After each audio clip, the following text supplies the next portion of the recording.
இதுதான் என்டர் பண்ணது key 3 type பண்ணியிருக்கேன் 2 and some random characters like GEHR அந்த மாதிரி. இப்போ கூட நான் வந்து இதில் ஸ்பேஸ் நான் வந்து அழுத்துறேன், ஸ்பேஸ் வந்து பார்த்தீங்கன்னா இன்ஸ்டண்ட்டாக லாக் ஆகுதான்.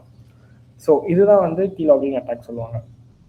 இந்த அட்டாக்கோட கான்செப்ட் என்னன்னாக்கா, உங்களோட பேங்கிங் இன்ஃபர்மேஷன் மட்டும் இல்லாமல் எந்த ஒரு நீங்கள் டைப் பண்ண இன்ஃபர்மேஷன்ஸ் எல்லாமே வந்து உங்களுக்கு கீ ஸ்ட்ரோக்ஸாக தான் போகும். அதுதான் வந்து ஸ்டீல் பண்ணி இதோட அட்டாக். ஓகே, ஸோ இதுலேருந்து ப்ரிவென்ட் பண்ணது எப்படின்னு பார்த்தீங்கன்னா, நெட் பேங்கிங்லேயே வந்து உங்களுக்கு ஆன்ஸ்க்ரீன் கீபோர்டு ஒன்று கொடுப்பாங்க. ஆன்ஸ்க்ரீன் கீபோர்டு உங்களுக்கு ஓஎஸ்லேயே டிஃபால்ட்டாக வந்துடும் அண்ட் நெட் பேங்கிங் போர்ட்டலே இருக்கும். அந்த ஆன்ஸ்க்ரீன் கீபோர்டு நீங்கள் யூஸ் பண்ணுறப்போ இந்த மாதிரி அட்டாக்ஸ் வந்து நீங்கள் ப்ரிவென்ட் பண்ணலாம். அவங்க ஆன்ஸ்க்ரீன் கீபோர்ட் கொடுத்ததே இந்த அட்டாக்கை ப்ரிவென்ட் பண்ணுறதுக்காக தான். பட் 99% ஆஃப் பீப்புள் வந்து இந்த ஆன்ஸ்க்ரீன் பற்றி யூஸ் பண்ணுறதே கிடையாது. அதை பற்றி நாலேஜ் லைக் ஒரு அவேர்னஸ் இல்லை.